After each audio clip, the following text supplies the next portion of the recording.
Welcome to Investors Insights. Today I want to talk about consumer debt and how it's important to keep the consumer debt data within context. The reason I bring that up is because if you look at some specific points, it may look like the consumer is way overextended. And that's something that'd be very concerning from an economic standpoint. If the consumer is overleveraged like we saw back in 2006, 7, and 8, then the economy is probably extended and cannot grow much further. So there's 2 points that I wanted to show that make it look like the consumer is extremely levered. The first chart here shows serious auto loan delinquencies. You can see that that's at a record high. Now that alone makes it look like the consumer surely cannot buy any more autos. And this must mean the consumer is extended.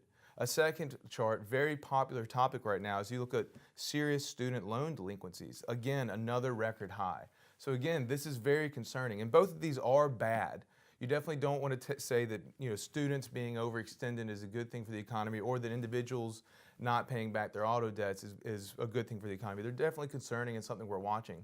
But if you pull it back and you look at total delinquencies as a percentage of household debt, and you can see that these two, what looked like very sharply up from bottom left to top right shooting charts, when compared against the total level of debt, are barely moving the needle.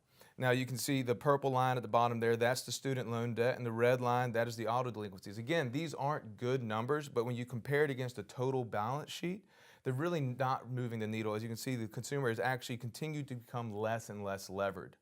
Now, how is that possible? Well, you compare debt to assets. When you look at the household debt versus assets, it's at record levels in terms of low. That's because, yes, debt has gone up, but so has the value of the consumer's assets, whether it be houses, the stock market, bonds, other savings vehicles.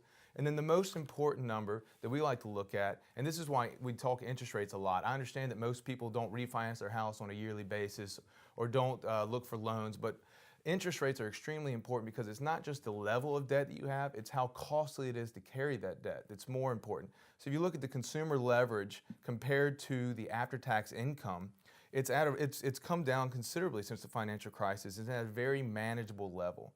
So when you take it all into context, yes, the auto loan delinquencies is concerning. Yes, the student debt is getting to a concerning level, but when you pull it back and you look at it from an ability for the overall U.S. consumer to service that debt and the overall U.S. consumer's balance sheet, it actually looks still very, very strong, which gives us confidence that while there may be pockets of weakness, overall we should see a long runway of consumer leveraging, and that will help the U.S. economy maybe extend this growth period into the future.